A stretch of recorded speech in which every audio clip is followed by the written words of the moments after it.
Doing so, I give the floor to the representative of the Russian Federation, Your Excellency.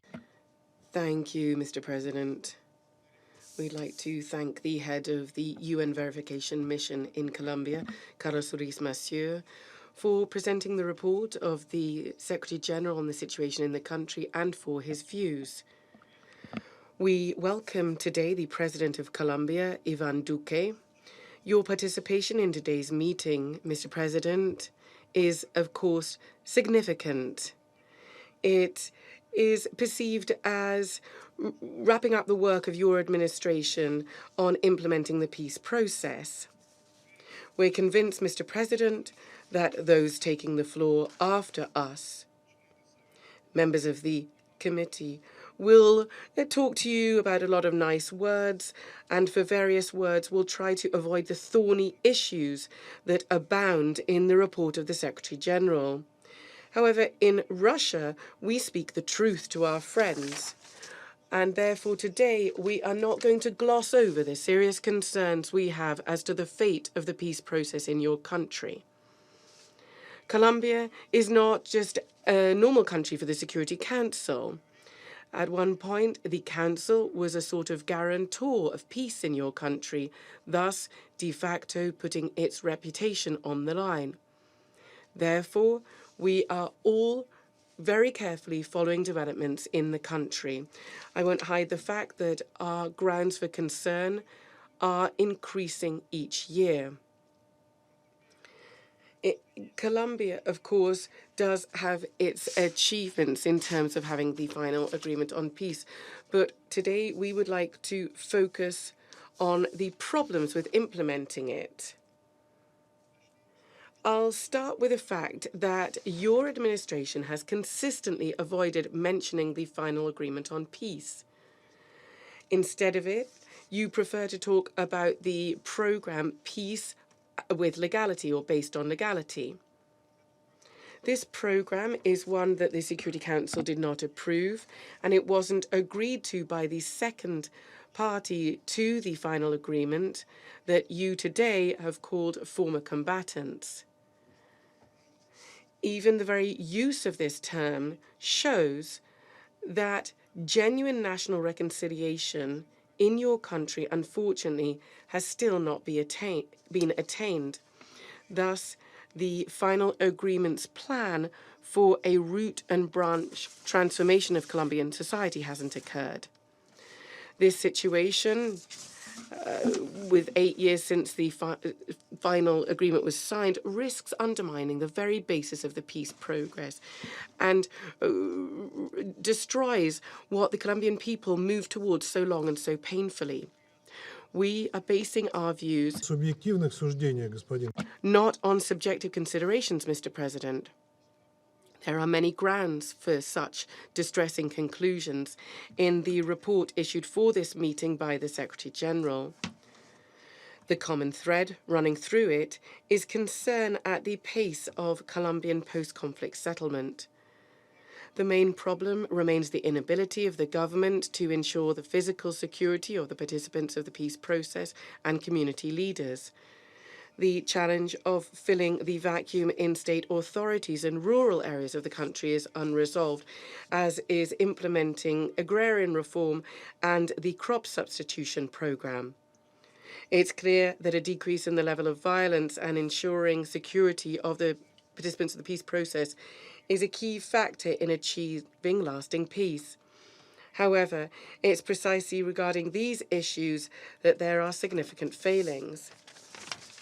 In the country, there is still an armed standoff. There's fighting for drugs trafficking and control of it, and culling of participants of the peace process, and redistribution of the spheres of criminal influence, and culling or shooting of participants of the peace process. The security situation has deteriorated to such an extent that even the Constitutional Court was forced to announce an unconstitutional state of affairs and bind the government to take urgent measures to improve the situation. And there is a great deal to improve, and it needs to be done urgently. After the signing of the final agreement, 315 participants of the peace process have been killed. Over the past year alone, the number of cases of armed violence increased sixfold. According to OCHA and its data, over the first 2 months of this year, more than 274,000 Colombians, in one way or another, came up against various manifestations or consequences of armed violence. Local NGOs have shared their data from the beginning of the year. There were 31 large-scale reprisals and 13 signatories to the final agreement, and 15 civilian activists were killed. Warning signs are signed by the International Committee of the Red Cross, which published on the 23rd of March a country report on the humanitarian challenges of 2022. The document states that at the moment in the country there are 6 armed conflicts at the same time. We're talking about various rebel groups countering government bodies. It's noteworthy that each 2 days somebody disappears. Today in Colombia, almost 53,000 people are internally displaced persons. In 2021, this increased 120% as compared to 2020. The situation regarding pushing forward agrarian reform is not optimistic either. Out of the 3 million hectares that were promised under the final agreement, the National Registry has only registered about 16% of them being transferred. Given this background, it's very regrettable that representatives of Colombian civil society this time were not given an opportunity in person to present to the Council their views on the government. At the same time, it's good that non-governmental organisations are still able, albeit in writing, to inform members of the Council. From these letters, it's clear that over the past 4 years, were either very unproductive or the security situation actually deteriorated up to the level of the period of the time of the signing of the final agreement.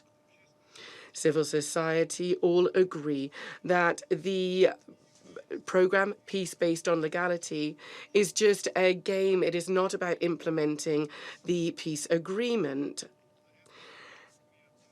This is a hard-hitting view, but unfortunately it shows the fact that there are great concerns about the prospects of the worsening situation and a non-stabilization of the situation. We're not even talking here about making consistent progress forward. It's important also not to forget that lasting peace cannot be achieved without involving all major political players and all parties, including the National Liberation Army.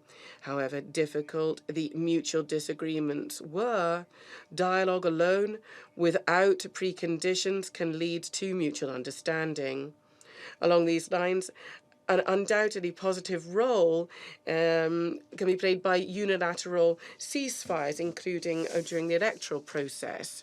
I'm not going to hide the fact that the Secretary-General's report, unfortunately, was one where we noted a desire to embellish reality. In March, the second parliamentary elections were held after the final agreement was signed and 16 parliamentarians were elected. That was presented as a significant milestone and as a historic opportunity. In our opinion, this is far-fetched because elections to Parliament are a natural democratic process as provided in the Constitution of Colombia and should take place every 4 years. As regards the additional 16 seats, in line with the final agreement, they should have been filled in 2018. So we're essentially talking about a 4-year delay.